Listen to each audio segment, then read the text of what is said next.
time for Voice of Indie. Your hosts today are Beem Weeks, author, producer, and marketing monster for independent multimedia publisher Fresh Ink Group, and Stephen Gies, author, producer, composer, and publisher for Fresh Ink Group. Good evening. Happy Hump Day, everybody. It's time again for another episode of the Voice of Indie podcast. This is episode number 121. Is that right? Yeah, 121 episodes. No, it's number 119. 119? Yes, it's number 119, yes. Wow. And I'm your host, Beem Weeks, and as you just heard, Mr. Stephen Gies is in here. Stephen, got a typo? Yeah, I'm over here looking in my files trying to see what's going on with this. I'm doing fine. We're having beautiful weather down here in Alabama. The frogs in the tank, which are in my bedroom, have gotten comfortable with their surroundings, and now they like to sing in the middle of the night. It's something we're gonna have a conversation about, because about 3-4 o'clock in the morning, all of a sudden a couple of frogs decide. So yeah, it's party time in the frog den. Yeah, but we're coming off a week where Jerry Pate, the author of Submariner, appeared at a big naval event in North Carolina and was a rousing success. Everybody enjoyed having him there. He spoke and he sold a boatload of books, pun intended. So congratulations, Jerry Pate, on a successful event.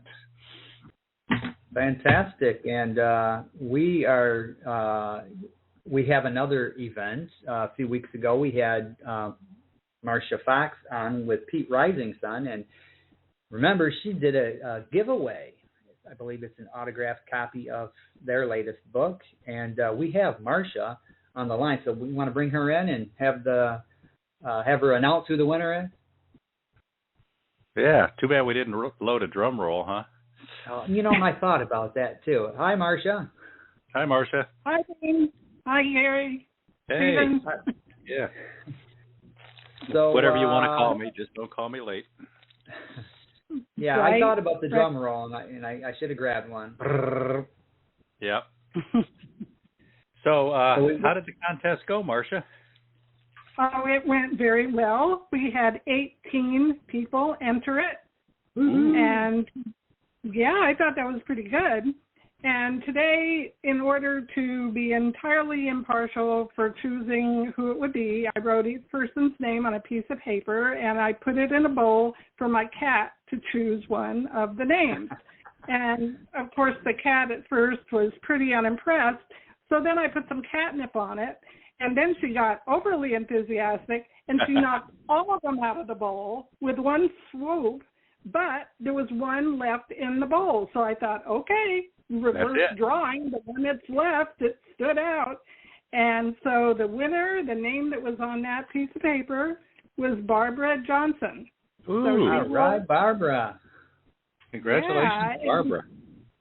Yeah, and I am sending out an email to all 18 people. It'll go out in an hour or so, announcing that Barbara won, and all of the people who entered are also getting a coupon code to download a free copy of the book from Smashwords. So everybody won. Wow. Fantastic. Wow. Whoa, that's terrific. So congratulations, Barbara Johnson. You've got an autographed print copy coming, and apparently everybody wins. You get a book. Yeah. You get a book. You get a book. All right. Well, thank you very much, Marcia. That was a great idea to run that contest. I'm glad our listeners stepped up and responded, and now they've got some cool books to read. Yes, they do. So thank you so much for letting me make the announcement, and thank everybody again for coming by. All right. We'll talk soon, Marcia. Yeah, we'll talk. Okay. Bye-bye. Bye. All right, bye. All right. Listeners, you want to participate? You know how to do that. And for those of you who don't, tonight you can call in if you have questions or comments for tonight's guest. And you can also go over to Twitter and do the hashtag Fresh Ink Group, and we'll see your tweet. But here's the way you can do all this stuff, and then some. Call 516-453-9902 right now with your questions or comments for tonight's guest. Or post a note on Twitter with hashtag Fresh Ink Group in the body of the tweet, and we'll read it on air. That's 516-453-9902 or hashtag Fresh Ink Group on Twitter. All right. All right. Yeah, so we're on a bit of a pre-Christmas publishing binge lately. I keep walking into a room and seeing myself leaving the other end of the room. I've been so busy lately. But a couple of weeks ago, we had Larry Jorgensen, author of Shipwrecked and Rescued, and he's also got two Coca-Cola books, The Coca-Cola Trail and Return to the Coca-Cola Trail. He's a journalist and historian, and he brought his Shipwrecked book to Fresh Ink Group. We published that this week. So right now, the ebook is in pre-sale at the various ebook retailers. The paperback book was up last I saw, but they were still waiting for the cover to appear, and the hardcover was not up yet. So we're playing that little game of waiting for things to start appearing. So over the next week or so, that Shipwrecked book should be available in all your favorite formats. And then next week's newsletter, which pretty soon we're going to learn how to subscribe. Next week's newsletter, we'll announce all of that for you, and we'll probably talk about it on the show again next week. And we're working on a trailer for him, too, so we should have a radio commercial and video commercial for that book sometime in the coming weeks. We really hustled this one out fast because he was selling it like crazy, and he was almost out of copies, and he's got events coming up. So we got that done. We've been talking about the driving books, the instructors and parents editions of how to teach driving. Those, it's looking like the instructor's edition will be up sometime toward the end of this week, and then the parents edition the following week. We also have a new audiobook. What is the audiobook, Beem? Mad Max and Sweet Sarah by Ellie Collins. And all three of her books are now audiobooks, and all three of them are available through Amazon, ACX. It's just been a pleasure putting these together. I worked on all three of them and had a lot of fun doing them. Ellie's books are geared towards I'd say 8 to 16-year-old crowd, but even older kids and even younger kids might get into it. If the younger kids are a little more adept at reading, it would be right up their alley. But some of the older kids, it's not like they're little kid stories. They're chapter young adults. books. They're chapter books. They're young adults and novels. Ellie is a fantastic writer, a fantastic young woman that's just really doing a lot of really cool stuff these days. Archery and she's excelling at it too. Yeah. Now, if you looked through the newsletter today, you probably saw some publicity shots because the narrator for Mad Max and Sweet Sarah audiobook is movie star Ethan Drew. He's also a social media influencer who posts things on YouTube and literally gets millions of hits when he posts stuff on there.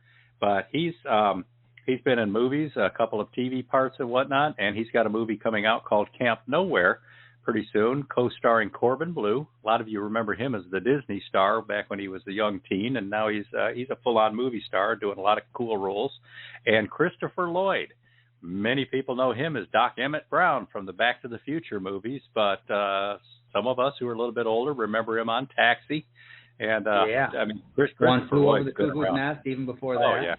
Yeah, so Christopher Lloyd's his co-star in the upcoming movie, which means that he's going to be on a publicity tour as soon as they announce the release date for that, and he's going to be, when given the opportunity, mentioning that he's also doing an audiobook for Ellie Collins so that we can get some publicity out of that as well. So here's our plug for Camp Nowhere, Ethan Drew.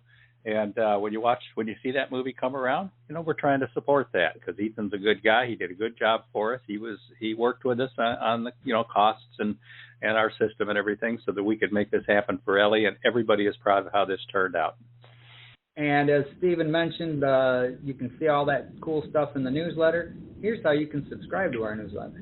Stay on top of these podcasts and all things Fresh Ink Group with our weekly digital newsletter. New releases, videos, stories, excerpts, interviews, and more. Sign up now on the homepage of FreshInkGroup.com and be the one who knows what's what.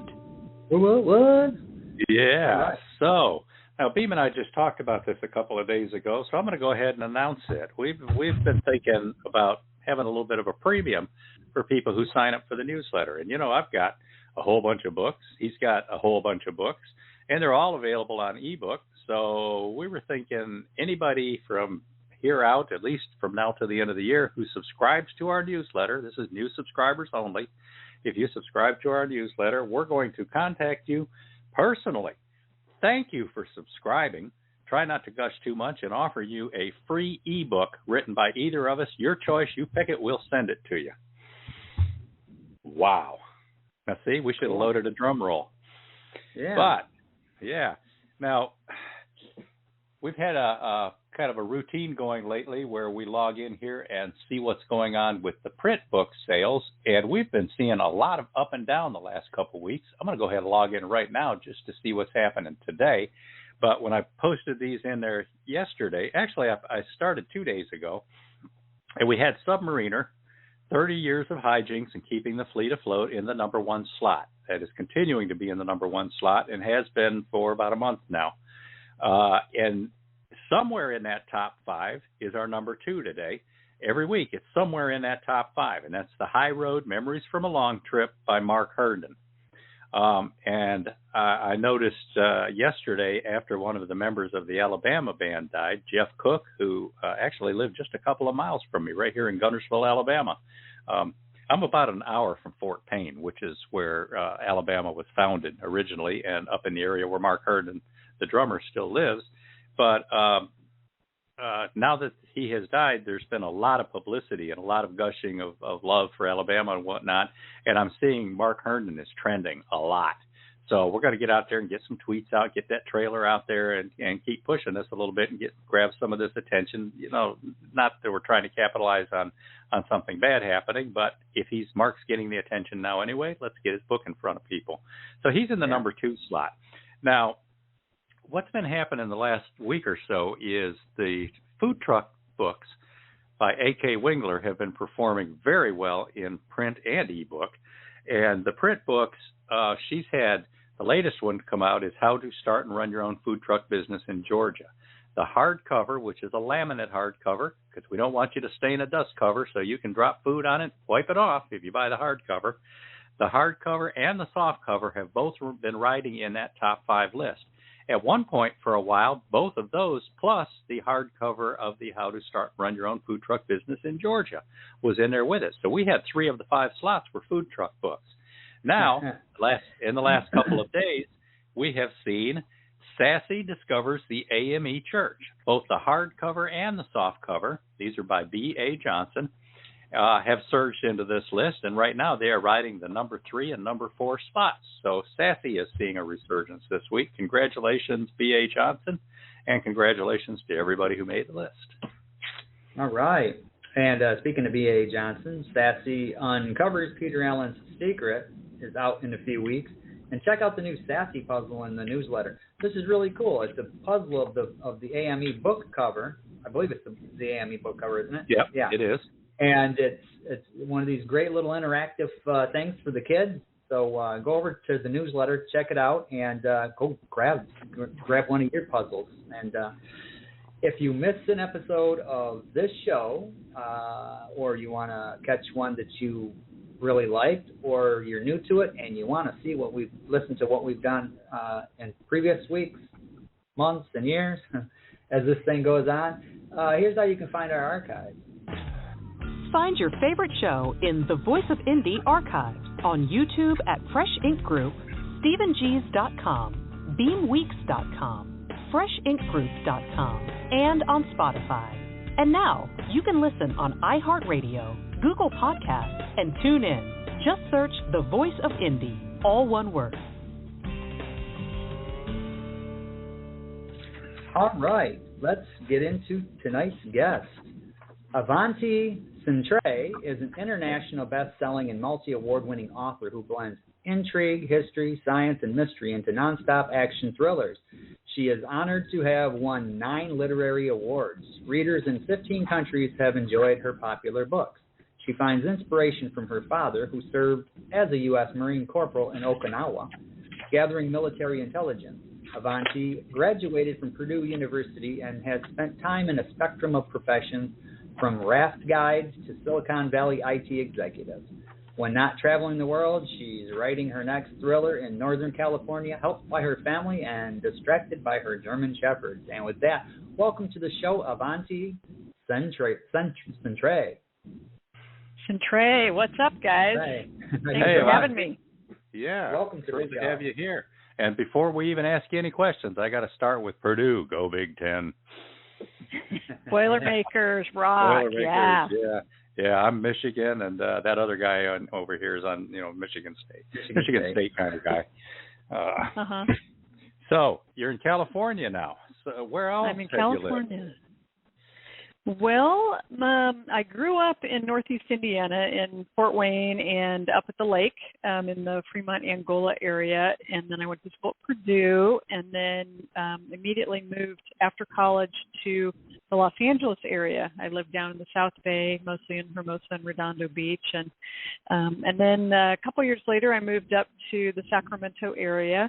Lived there in kind of the midtown, downtown area for about 10 years. And then around 2000, I moved up into the foothills, about halfway between Sacramento and Lake Tahoe. So it's quite beautiful up here, just a little dry and a little prone to fires, but otherwise it's gorgeous. Yeah. Yeah, you've got some big trees out there, and one of our favorite authors, T. Karagas Boyle, lives not too far from you out there as well. Yeah. But we apparently we have a couple of callers on hold. So Beem, why don't we go ahead and play the first commercial, and then we'll come back and we'll just start taking some calls. Sounds fun. Okay. Hi young adults, I'm author Ellie Collins. Check out my first 3 novels in my mythology series where Greek goddesses help us teens resolve problems from bullying to relationships. Now in print, digital, or audiobooks with music and sound effects. Book 1 is Daisy Bold and Beautiful. After a moment or two of silence, laughter filled the room, and students quickly began comparing notes on who had read the directions and who had fallen for the trick. DJ shared a smile with Hudson, as they both belonged to the Figured It Out group. Book 2 is Miley in the Mirror. Sam shot a cocky grin in Miley's direction. She didn't want him getting the idea she was fangirling on him or anything, and run the risk of future game invitations. Mad Max and Sweet Sarah is the new 3rd book, so we're still producing the audiobook version. Go to freshinkgroup.com or your favorite retailer to learn more and order now. Yeah, that 3rd book is already out, so... Yep, we're going to have to update the commercial pretty soon, have a sample of Ethan Drew in there as well. Yeah. All right, so we're going to go to the first caller, and this is going to be area code 256. Hello, caller. Welcome to the show. What's your name and where are you calling from? Hi, guys. This is Barbara Johnson, B.A. Johnson, calling from Huntsville. Hey. You're everywhere tonight, B.A.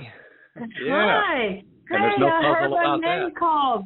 To win the book, it was like winning the lottery. Fantastic. Not quite $2 billion. Like winning $2 billion. I get a free book. Yeah. Okay. You have a question for tonight's guest? Or did you just call I the just globe? wanted to congratulate her on her many awards that she's won. Congratulations to you, Avanti. Keep it up. Well, thank you, Barbara, and congratulations on winning an autographed book from the previous guest. Thank you very much. And I am so happy to hear that Sassy discovers the AME Church is number 3 and 4 on the book list. That's great. That is wonderful. I'm glad to hear it. Congratulations. Yeah. You're probably happy to hear that your next book's coming out in a few weeks as well. I am happy to hear that. I am. I'm thrilled because everybody keeps asking, when is the next book coming? That's what you want them to ask. Okay. Thanks, guys. Y'all have a good evening. Thanks. You too. Thanks for calling in, Barbara. Okay. Bye-bye. All right. Okay, we're going to take the next caller. This is area code 321. Hello, caller. What's your name? Where are you calling from? You are live. Greetings, gentlemen. You too, Stephen. Yeah. Who's in charge here? I want names.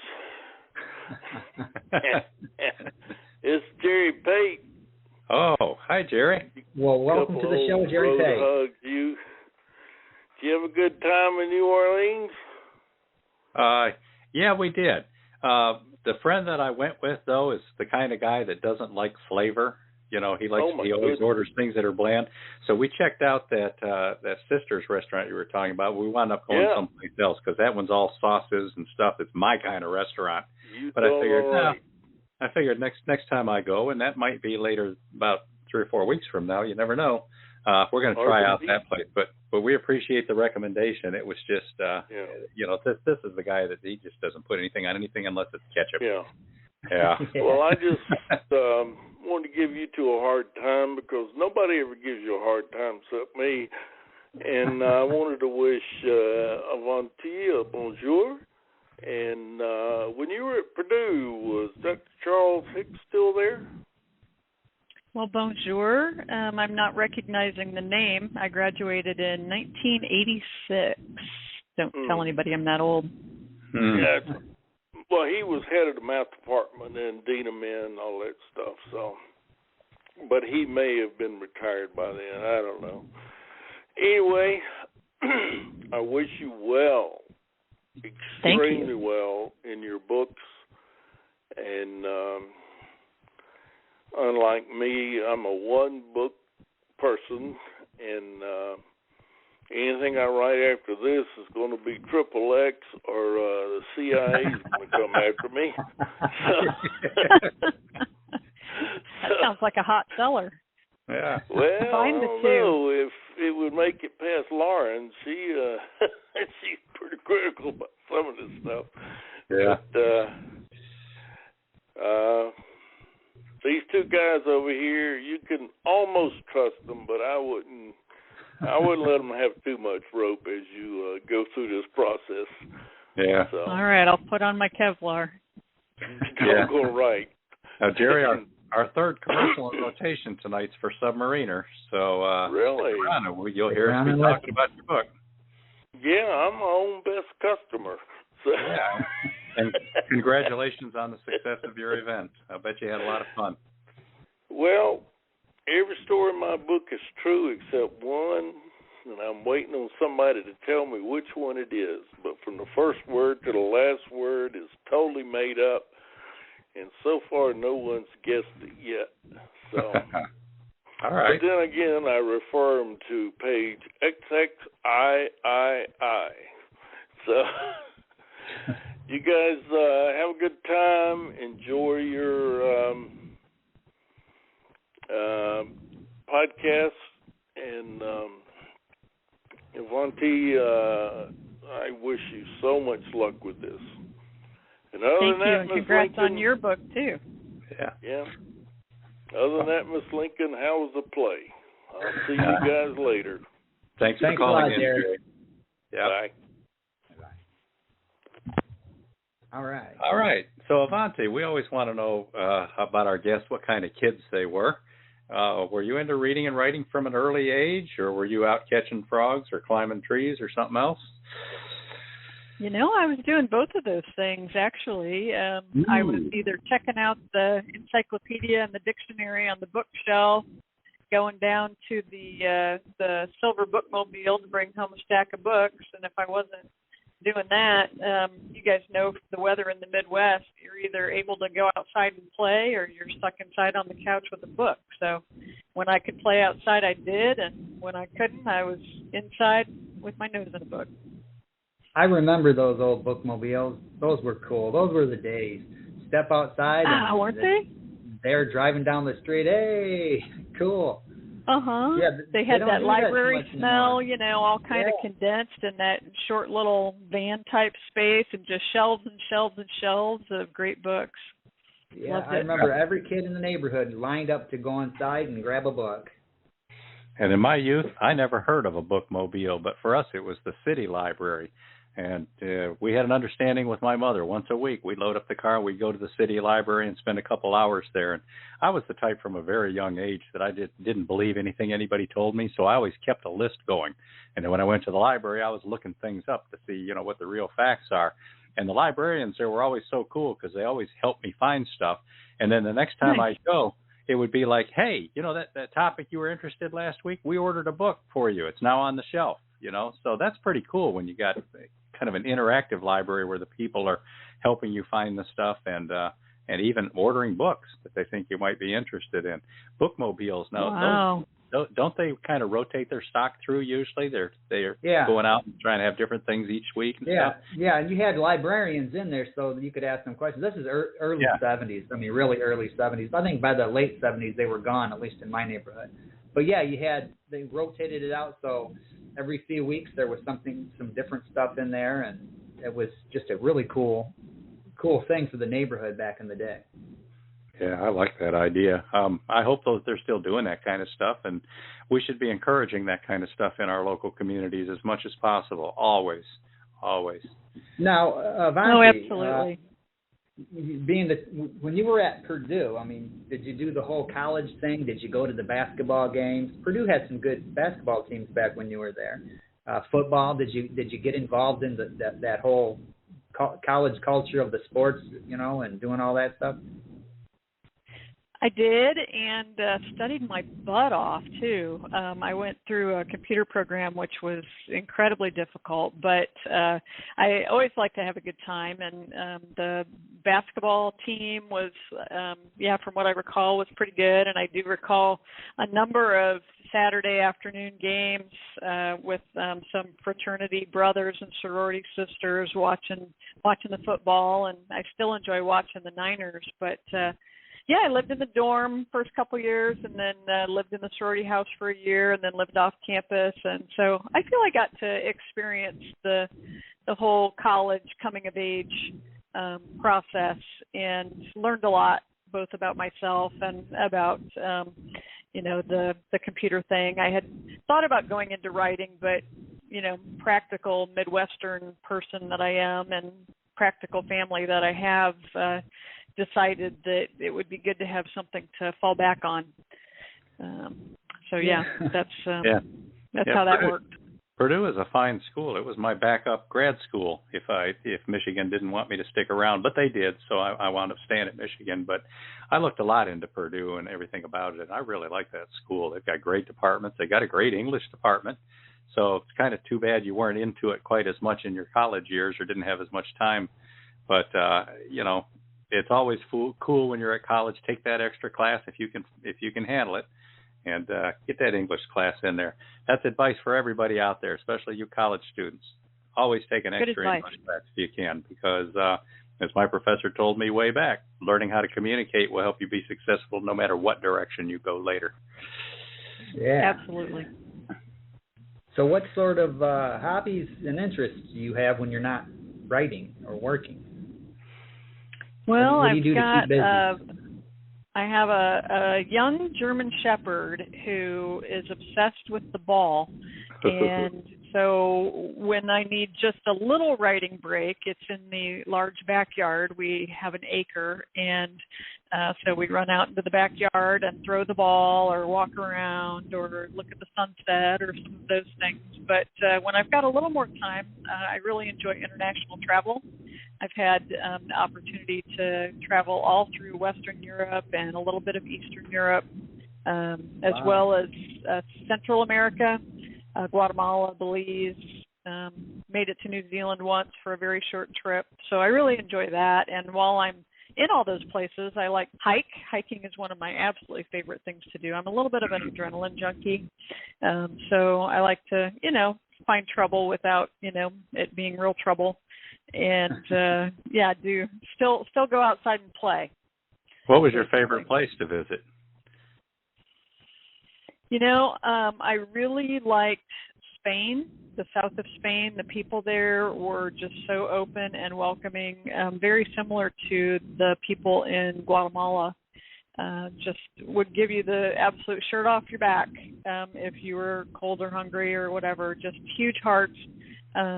Wonderful, wonderful people. Both of those cultures, were just such a welcoming contrast to some other cultures where I actually got smacked in Germany because I had my foot up. I was sitting back in a subway and kind of chilling out and had my foot up on the seat across from me, and some old lady yelled at me in German and smacked my face. So that's an interesting contrast to, the the warm-hearted people in Spain who will, share their wine and cheese with you while you're going from one place to another. What about places you haven't been yet, but that are way up on your list? Any burning desires to see a part of the world? I would really like to do some hiking in Canada. I think that would be a whole lot of fun. Australia would be neat to visit. Alaska, I would really love to see Alaska. When I traveled all throughout Europe, I did not make the British Isles, so that would make a great trip. And the Galapagos is something that we've been talking about, perhaps taking a trip down there. Wow, that would be World cool. is big. World is big, and there's just so many action scenes that could happen. Every time I go to these places, I'm like, I go into one of these old ruins, and I just start to think about, okay, so if the good guy's over here with his pistol and the bad guy's over there with a rifle, how's that all going to work out? I just can't help myself. It cracks me up. Yeah. Yeah, one of them will have a bullwhip, too, don't you think? Yeah. I mean, it's just throwing it out there. And a fedora. Yeah. Cigar. All right, well, I think it's time to roll another commercial, Beem. Why don't we talk about Mark Herndon and his memoir? All right.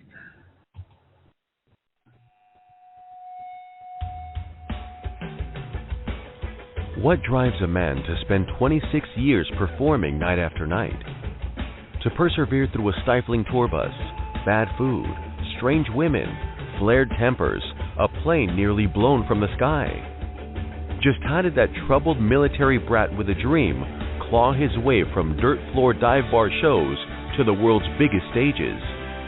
Aviator, author, and country music Hall of Fame drummer Mark Herndon lived that dream playing with Alabama, one of the most popular and celebrated bands of all time. He learned some hard lessons about people and life, the music industry, the accolades and awards, how easy it is to lose it all, and how hard it is to survive, to embrace sobriety, to live even one more day. Herndon's poignant memoir offers a tale at once cautionary and inspirational, delightful and heartbreaking, funny yet deeply personal. From innocence to rebellion to acceptance, can a man still flourish when the spotlight dims? Are true forgiveness, redemption, and serenity even possible when the powerful say everything you achieved somehow doesn't even count? That you're not who you and everyone who matters thought you were? Find all this and more in Mark's remarkable memoir, The High Road, Memories from a Long Trip, proudly published by Fresh Ink Group in paperback and ebooks, and now in the keepsake dust-jacketed hardcover edition demanded by true fans. Mark Herndon refuses to slow down, so look back, look ahead, and join him on the trip. He's taking the high road. Yeah. That's an excellent book. We highly endorse that. It's fascinating. It's got all that behind-the-scenes stuff that's always so interesting to those of us who never got to live that life. And Mark's a good guy, and he just tells it with his heart, and we really appreciate that. And I'll let you in a little secret, too. If you're an Alabama fan or a Mark Herndon fan and it's important to you, instead of going to the retailers worldwide like Amazon, Barnes & Noble, and Kobo, and Books A Million and all those, if you go to markherndon.com, you can buy a copy of it over there directly from Mark, and his wife, Leah Seawright, country music singer Leah Seawright, will have Mark autograph it and inscribe it for you and mail it to you.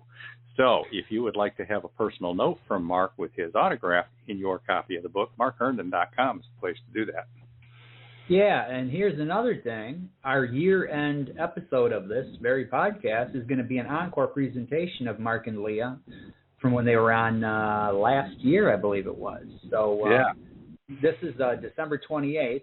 That's in between Christmas and New Year's, so we won't be here in the studio, but that's the episode that's going to be the encore. So if you missed it, check it out. You know, if you're not doing anything that night, the 28th, you're finished with Christmas and you're waiting for New Year's to come, tune in to Mark and Leah on the encore on the 28th. Yeah, we don't care how busy you are. Cancel your plans and be there. Yeah, that dinner you were going to make, forget about it. How about we go over to Twitter here real quick. We got several of these that are kind of stacking up here. Verwayne Greenhow, he says, I'm working on a story while waiting for the 8 p.m. Eastern Time start to listen to the Voice of Indie podcast. Well, thank you very much. He was listening to Carole King at that time. And he says, Heidi-ho, hey, let's go. We are here until we ain't. The wind is coming up pretty strong, but so far all is well. Well, we're always happy to have you here.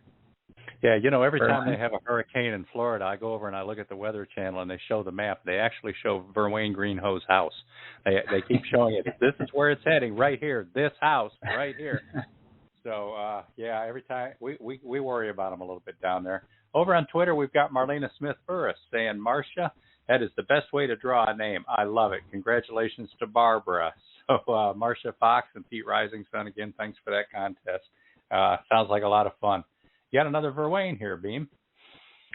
Yeah, he says, I found that Audible has a good way to get your material out there and maybe even make some money on the side. I wish you more books in the future. All right.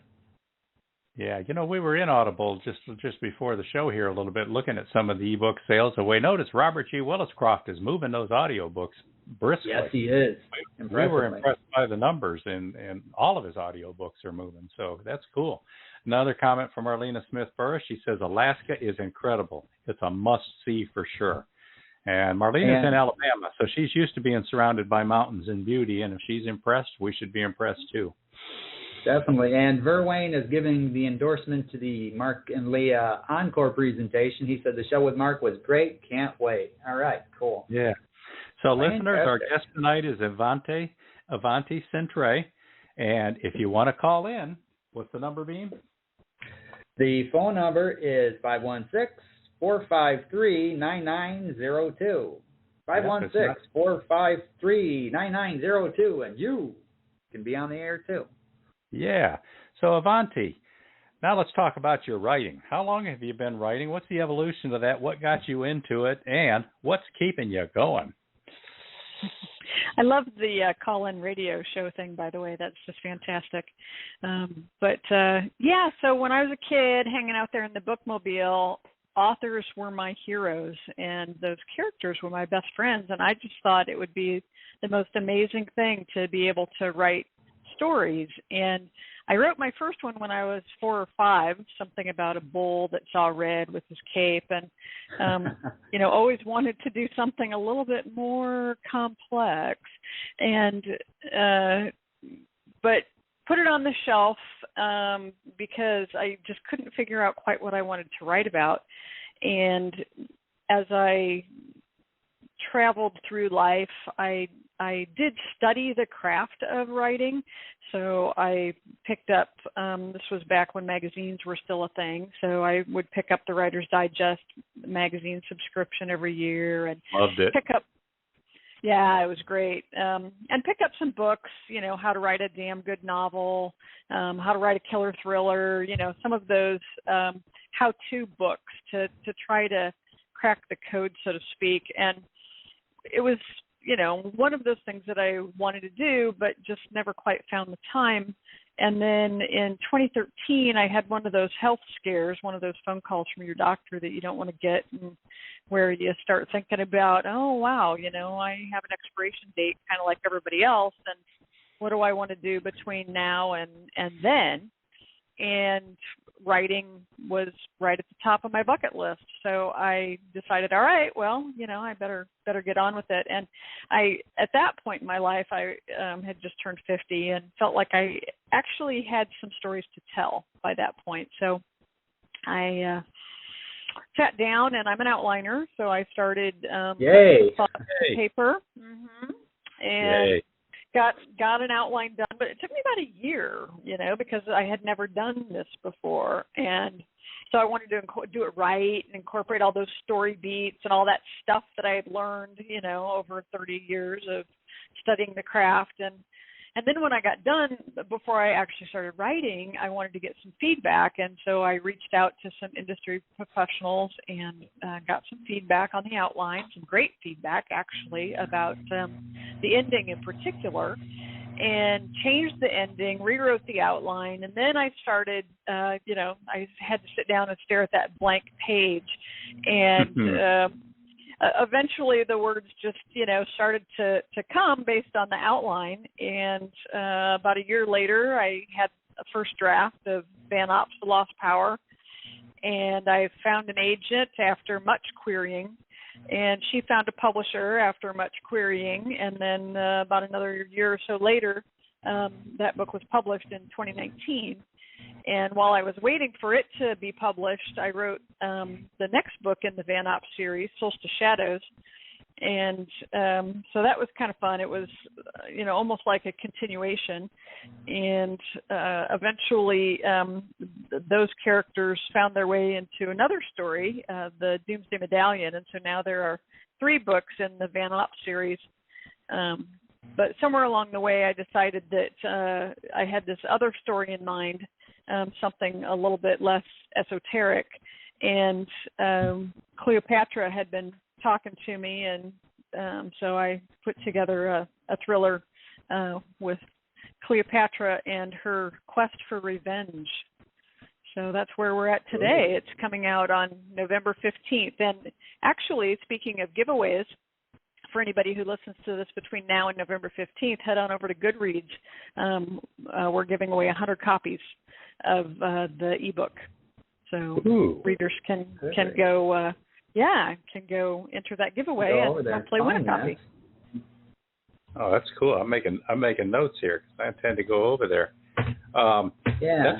That's a great setup for us to ask you to talk about Cleopatra's Vendetta. We need to knock out another commercial here. This one's Submariner, and when we come back, we're going to hit you up on Cleopatra's Vendetta. All right. Yep.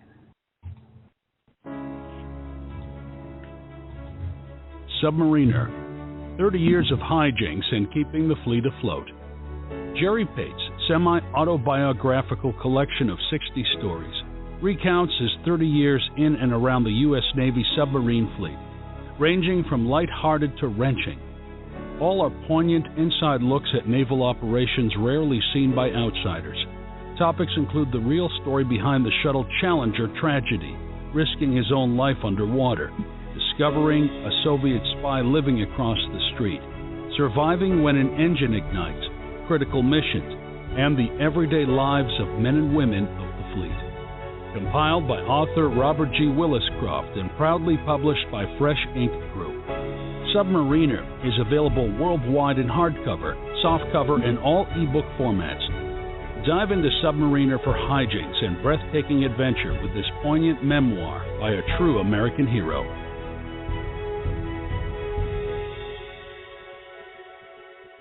All right, get over to Amazon and grab your copy of Submariner. Excellent book. Yeah, excellent. Very fascinating. This was the guy who commanded the nuclear sub who did things like the shuttle Challenger recovery after it blew up, recovering the wreckage and the astronauts' bodies and stuff, and guarded Guantanamo. I mean, he's got some stories. A Russian spy moved in across the street from him and tried to spy on him. It's definitely a fun book, but it certainly immerses you, pun intended, in the life of a submariner. So Avanti Centrae is our guest, or Centrae, I should say, and we're still taking calls. If anybody wants to call in and talk to Avanti, it's 516-453-9902.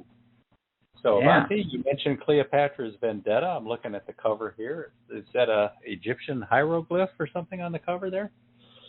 That is an Egyptian hieroglyph, and the challenge that we had with this cover was getting it to represent both the old and the new. So it's the prologue takes place in Cleopatra's time, but the bulk of the story takes place in modern day.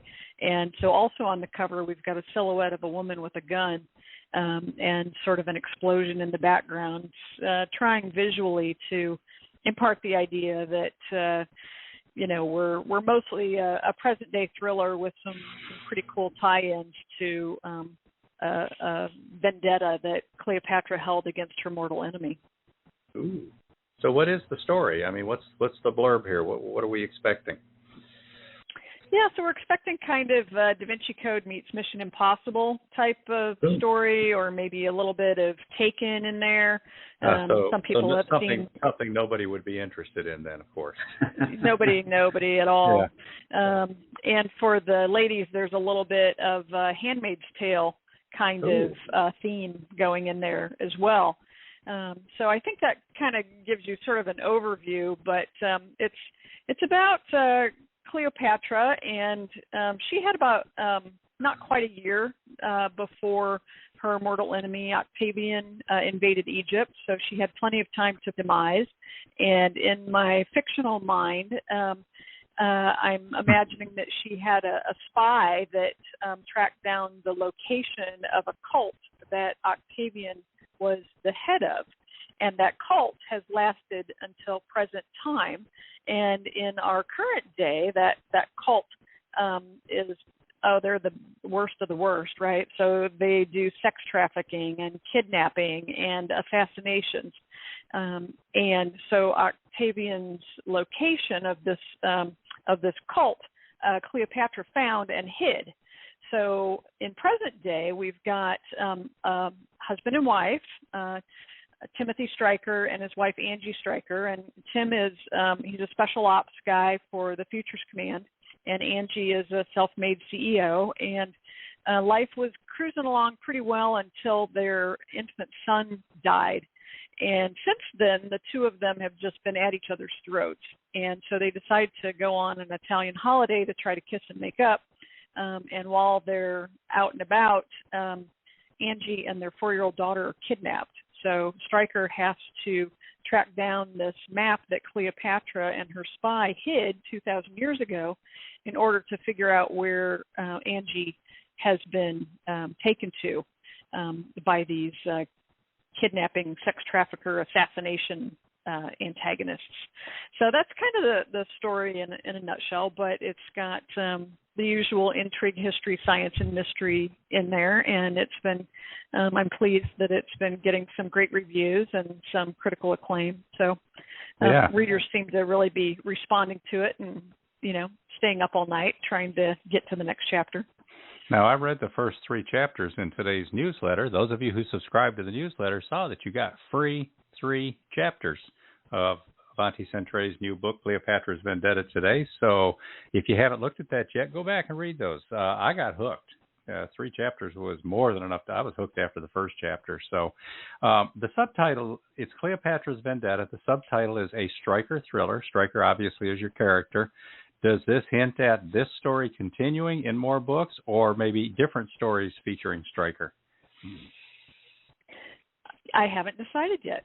Ooh. I'm kind of, I'm open to my muse in terms of where Tim and Angie Stryker are going to go next. I don't know if it's going to be Cleopatra related, taking off from the good stuff they find at the end, or if it will be something completely unrelated to Cleopatra, or this might end up being a standalone. I don't know yet. I've been trying to think about what the next story might be, and meanwhile, my subconscious wants me to write something that is completely outside of both the Van Opp series and the Stryker series. So, I resisted that for a long time, and then finally gave in and outlined that story in about a day instead of a year, and have been jotting down, kind of where that unusual heist story goes. It's not even a genre that I usually write in, but I'm just trying to listen to my muse and see where that story goes. So I don't know what's going to happen next in the Stryker series. Oh, what fun. A lot of people picture writers as people who are sitting by themselves in some dark corner, with a lit screen, just basically not being part of the real world. They have no idea the power we wield, do they, Avanti? We decide people's lives. Yeah. That's right. Now, that's right. You had said, I think your words were that Cleopatra kept talking to you. So where did the germination for this particular Cleopatra's Vendetta, where did this come from? And Do you have an interest in like Egyptology, ancient Egypt? The story behind the I story. grew up with a love for ancient Egypt, the old Egyptology. Me too. And the first book in the Van Op series, the climax of that occurs on top of the Great Pyramid. And so, but we didn't get to spend a whole lot of time there. So, yeah, I've been fascinated by all things esoteric, mysterious, metaphysical, and so there is a little bit of that in the Van Op series. This book started out with me thinking about Tim and Angie Stryker, and it was almost going to be just their story. And I just wasn't happy with it being just a Taken type story, you know, where special ops guy gets his wife kidnapped and has to go after him. You know, that story's been done a million times. And so I kind of just kept sitting with it. And at one point I thought about, I had the idea to bring Cleopatra into the mix because I was looking for a powerful historical woman. A lot of the genre that I write in has historical male figures in it, like the Da Vinci Code, for instance. You know, it's all about Da Vinci. And Steve Barry, for instance, does a great job of, you know, bringing in a lot of historical figures into his work. I recently read one, The Columbus Affair. It was fantastic. But I wanted to do one because these guys are kidnapping women and they're all into sex trafficking. So I kind of wanted a powerful woman to work with Beem, and Cleopatra was one of the most, if not the most powerful woman in history. And once I started researching her in detail, because like many people, I was familiar with the bare outlines of her story. You know, kills herself with an asp, seduces two powerful Roman leaders. Once I started, so I bought a couple of biographies and started really digging into who she was, and it was just such a perfect fit for where the story wanted to go, that I was just super excited. And then it felt like the big story that I wanted to write. You know, it felt like it had a good hook that would get people's attention. And I love tying all of that together, you know, the thread of Cleopatra, the themes of propaganda, Tim and Angie's story and their, you know, wounds and growth throughout the story, you know, as a family. And so it's just, this is one of the favorite books that I've written, and I'm kind of proud of it and really appreciate all the help that I got from my developmental editor, who just really helped take this book to the next level. And I'm pretty excited about getting it out in the world and seeing what people think. Well, we want to know who your developmental editor is. Andrea Robinson is my developmental editor, and she's expensive and she's worth it. She's one of those. So this is kind of how the process with Andrea and I goes. I finish my draft, and there's these places that I feel like the novel just isn't quite there, you know, like the conflict hasn't been, you know, fully developed between, you know, maybe some of the protagonists, or there's just something, you know, maybe there's just not quite enough suspense somewhere, and so I like feel it on this kind of lower intuitive level that it's not there, but I can't figure out what it wants. And so I ship it over to Andrea. She reads it, and she gives me this fantastic feedback with detailed suggestions. You know, like, hey, you know, in this story, you didn't have quite as many points of view from the antagonist as you have had in other stories, and so the suspense just wasn't quite there for me. So consider, you know, adding in a chapter from the antagonist point of view between chapters 3 and 4, for instance, right? Just as an example of some of the great feedback that she's provided. And so sure enough, you know, I go, oh, that's exactly what this story needed. So she's really, really good.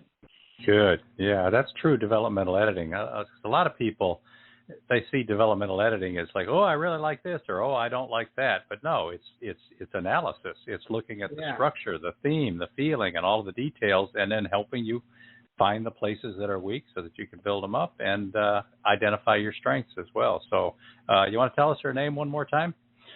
Yeah, Andrea Robinson, AR Edits, and she's a former, I believe, Penguin Random House editor.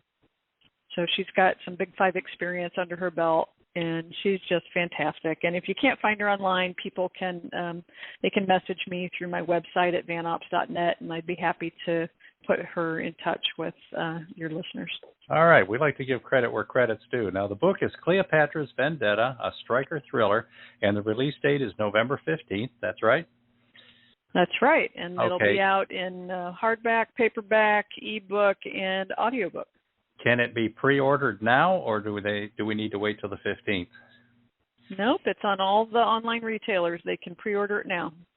All right. Well, we encourage everybody to get out there and get that pre-order in. It helps authors because then all those sales all happen on the same day on the release date, and that helps us drive up the rankings at retailers like Amazon and Barnes & Noble. So if you're thinking about it, November 16th is okay, but if you get that order in before the 15th, that helps the book skyrocket, and that means Amazon will start recommending it to people, and it you know how it works. It all builds. But that sounds great. So let's talk about the Van Ops series. There's 3 books here. You've already mentioned their titles. What's the story arc on these? The story arc on these is so Van Ops is a CIA-like organization that rose from the ashes like a phoenix of the CIA and some of the experimental things that the CIA was doing in the 70s. So they were doing remote viewing, psychic spying type stuff, remote killing. And in my fictional Van Ops world, that all went to hell in a handbasket in the 70s. And so Van Ops has come out of those ashes.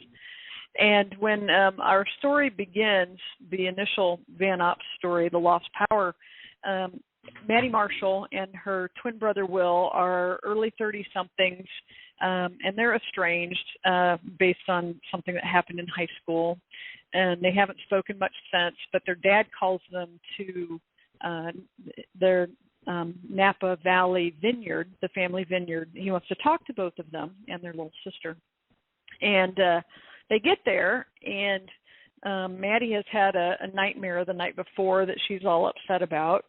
She saw blood all over the face of Will's wife, and so they're concerned about that, and so they're going to go in and say hi to Dad and Maria, Will's wife, and gunshots ring out through the fog of this vineyard, and so they run in through the door and down the hallway, and with his dying breath, their dad sends them to the attorney in Sacramento.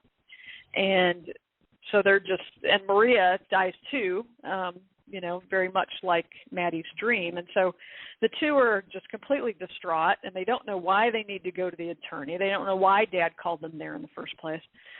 So they take off for the attorney in Sacramento, and they get chased by the same guys that killed their dad. So now they realize that there's a target on their back. And so in the process of getting a letter at the attorney, they realize that they're part of a family of royals in Spain. They've known this throughout their life, but they're in America and haven't really been in touch with this. But they trace their lineage all the way back to Ramiro, the first king of Spain, who apparently, according to this letter, found a powerful weapon that Alexander the Great had used to conquer the known world. And they also quickly realized that it's Russians that are after them, trying to kill them, who want this weapon, and they don't know why. So the story is about it's an origin story about how these two and an old friend of theirs from high school, a Marine, how they become part of the Van Ops organization. by saving the day, they have to find Alexander the Great's mysterious Egyptian weapon. And then the story, that's kind of the arc of the first book, and it kind of goes from there. You know, the second book is they're just starting to get their feet under them as special operatives, and the third book is kind of fun. It's about Nostradamus and how he foretold the future, and a young girl in France who foretells the Chinese invasion of Taiwan. So I like to pull in, you know, current events as appropriate. And the third book, The Doomsday Medallion, just released last March, and I'm still hoping that that Taiwan is not invaded by China, like was predicted in the book. But so it's you know, part Indiana Jones, part Da Vinci Code, you know, all fun. Yeah, it's definitely a realistic scenario, no doubt. So the titles are, the first one is The Lost Power. Yep, The Lost Power. And then Solstice Shadows, and then The Doomsday Medallion. You got it. The Van Ops Thriller series by Avanti Centrae, and those are all for sale out there right now. The e-books, print books, how can we find them? Yeah, you can find them right now. They're on all retailers, and the first book in the series is on sale. Amazon's put it on sale this month for just $1.49. So people can try for a bargain there, and it is also available in audio across all retailers as well, and people can ask for it at their local library or bookstore, and the librarian or a bookstore bookseller can order it for them. So cool. So $1.49 Amazon Kindle, The Lost Power, on sale this month. Take advantage of that, people. Yep. Yeah. Now, who comes up with the ideas, the concepts for these book covers? Because these are, all three of them for that series are just amazing. Yeah. So the first book, the publisher that I negotiated in my contract that I could bring my own cover artist.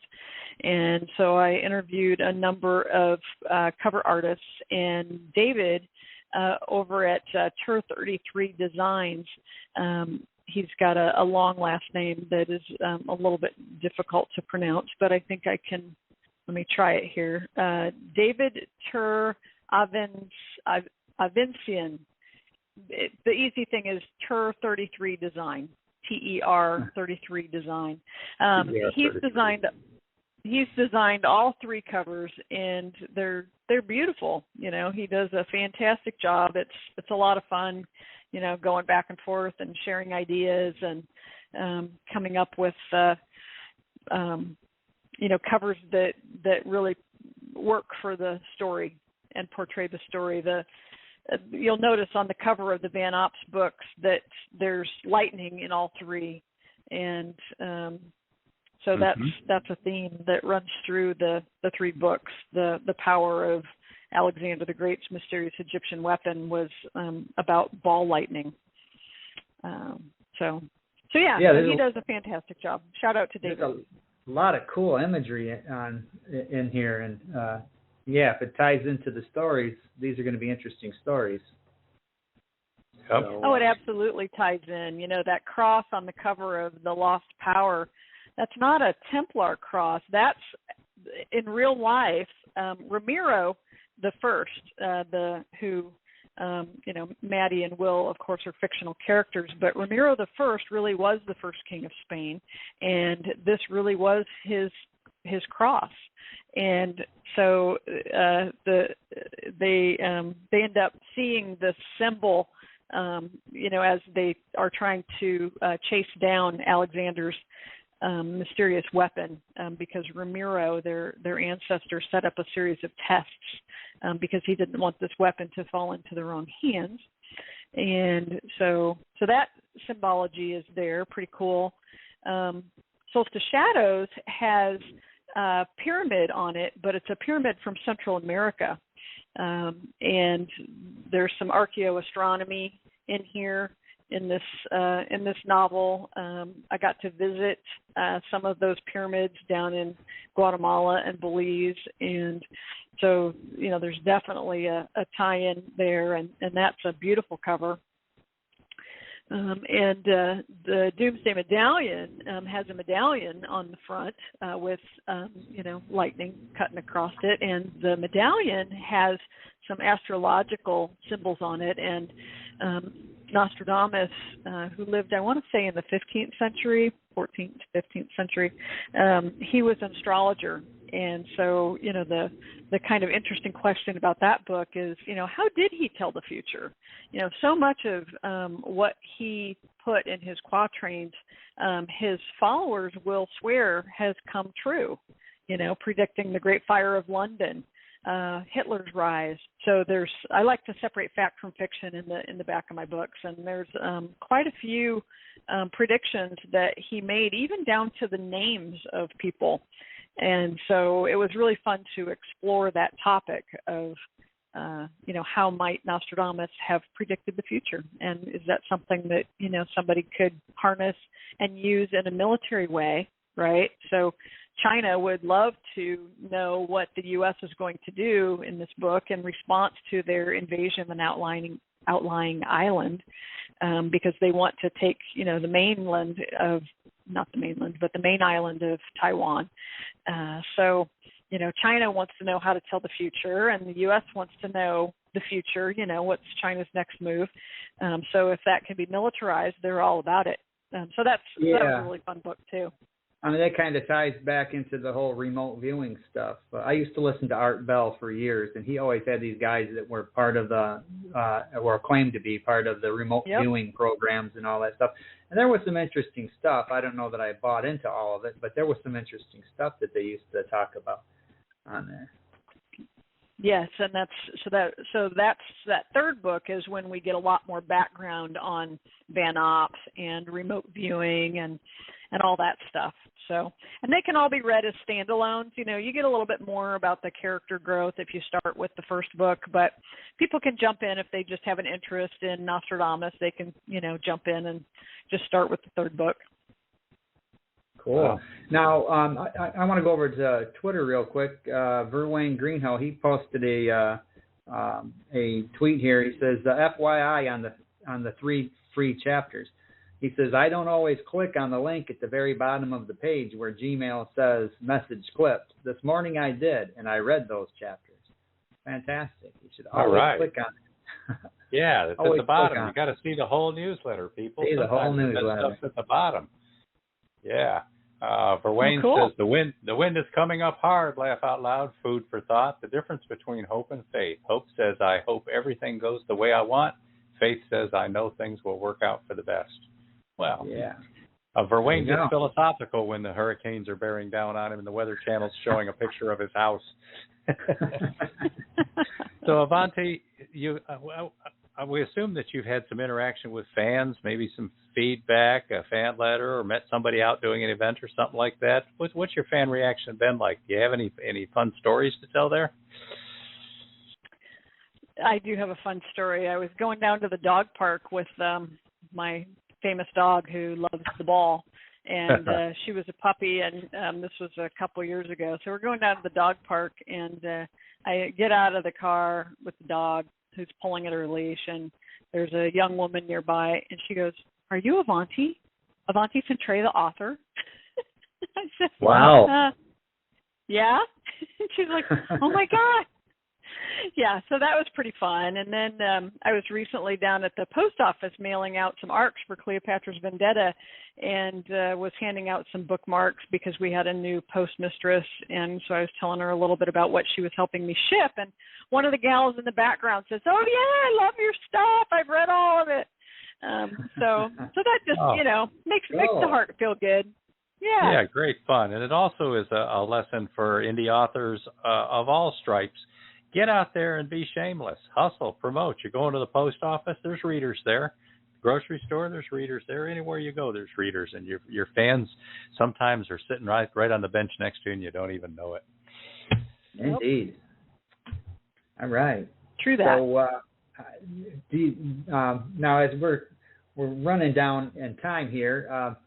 Do you have any advice for other authors, for upcoming authors?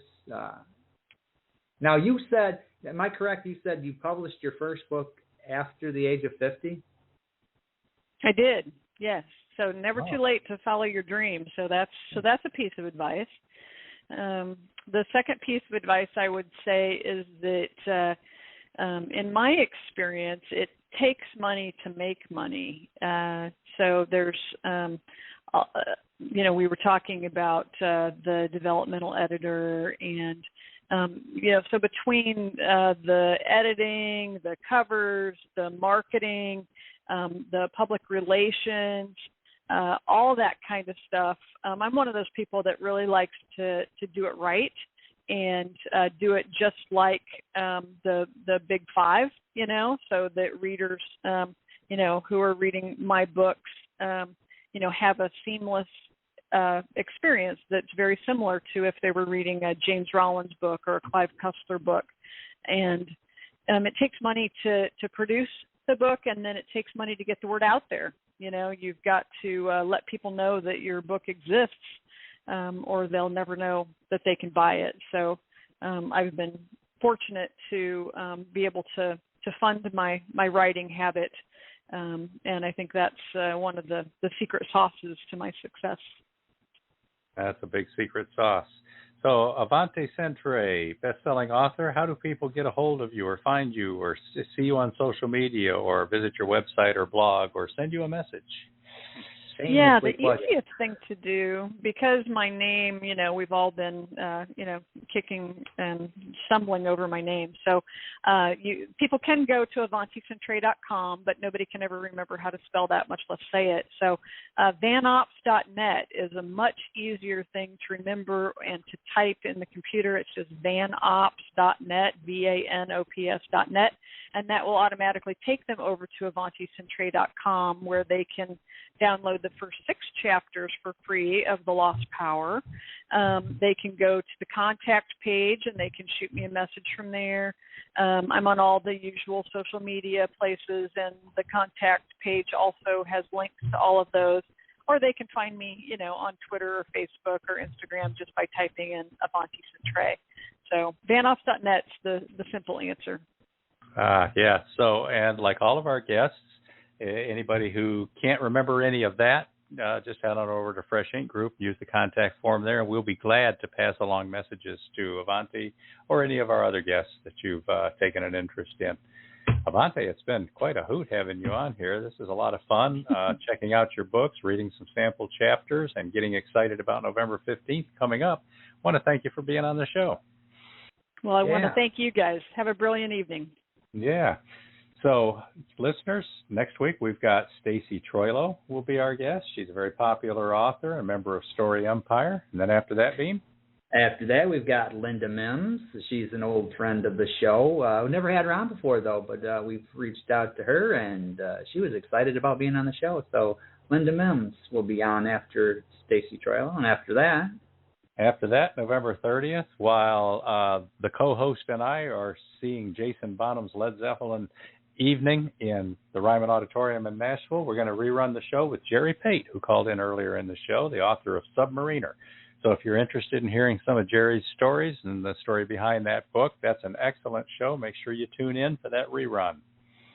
And following that, we've got Tom Stewart, who just so happened to be on the Meet the Author podcast the hour before this one tonight. So we're going to have him about a month from now in December, Tom Stewart, and we're going to have some fun talking with him.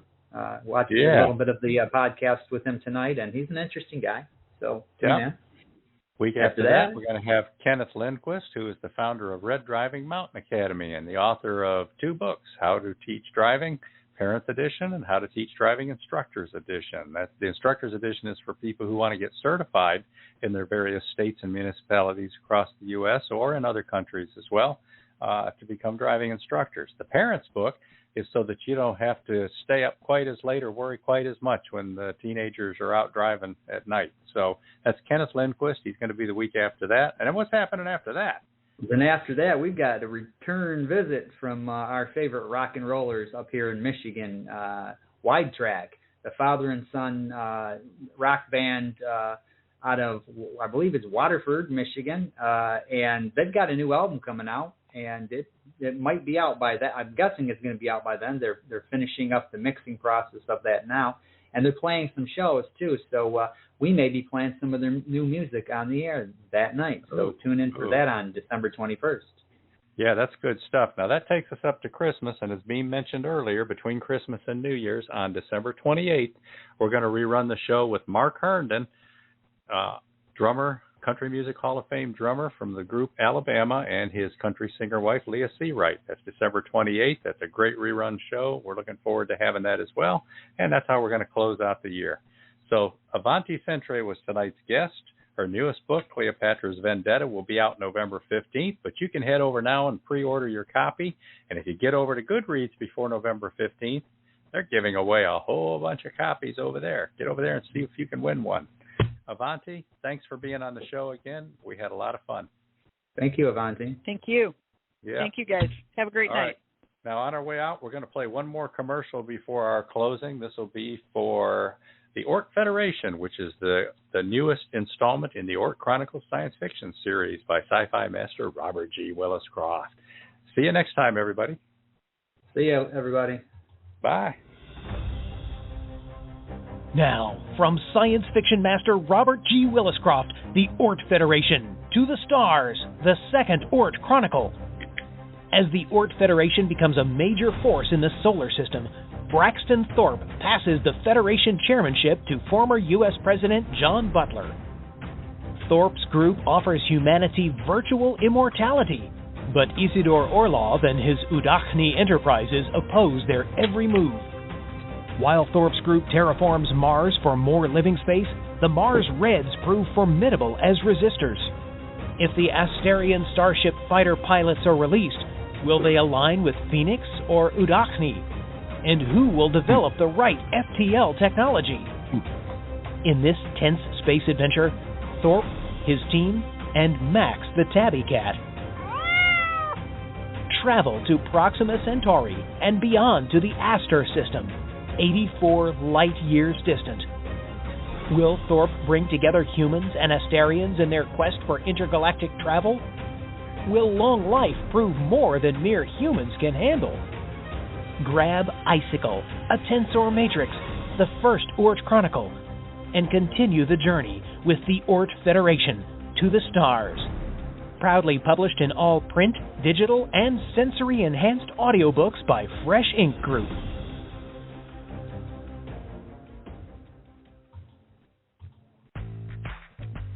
Live every Wednesday, your Voice of Indie hosts Beem Weeks and Stephen G welcome authors, musicians, publishing industry pros, artists, and assorted creative guests for an exciting interactive hour.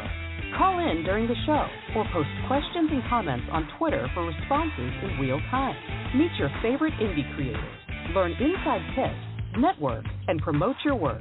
At Voice of Indie, you can spend time with guests such as Country Music Hall of Fame drummer Mark Herndon, sci-fi master Robert G. Williscroft, med expert Dr. Helen Burrell, the Tippins of Rockers Wide Track, sports writer and photographer Stephen Hargis, broadcaster and author David Carroll, and international author Sally Cronin. The link for each week's show is pinned on Twitter atop @VoiceOfIndie, and you can receive the link every Wednesday morning in your inbox by subscribing to our newsletter at freshinkgroup.com. Check out Voice of Indie every Wednesday on Blog Talk Radio and catch hundreds of episodes archived everywhere from our website to our YouTube channel and Spotify.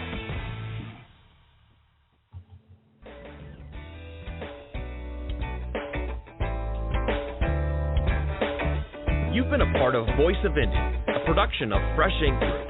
Spread the word, support our guests, then find us at freshinkgroup.com and be sure to hashtag Fresh Ink Group.